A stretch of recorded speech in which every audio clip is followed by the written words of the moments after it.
Letošnji dnevi ozaveščanja o srčnem popuščanju so sovpadli z epidemijo COVID-19, kar je tudi nekoliko spremenilo naš pristop in izvedbo aktivnosti.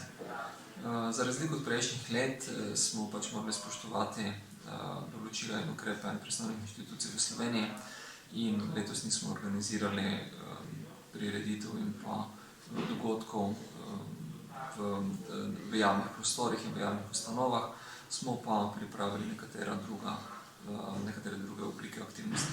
Kljub temu pa velja poudariti, da se kljub epidemiji, v tem primeru z COVID-19 oziroma epidemiji COVID-19, napotki za bolnike s srčnim popuščanjem ne spreminjajo bistveno.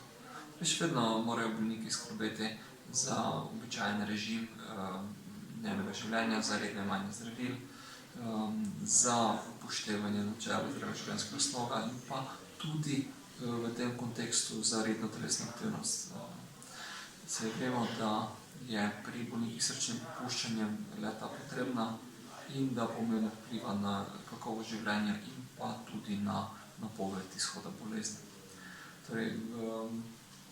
Začasno smo zaradi epidemije morali prekiniti programe rehabilitacij, kljub temu pa smo bolnikom svetovali, naj ostanejo telesno aktivni tudi v domačem okolju. Sedaj se programi rehabilitacije zopet zaganjajo in upamo, da so bolniki v vmesnem času upoštevali dana navodila.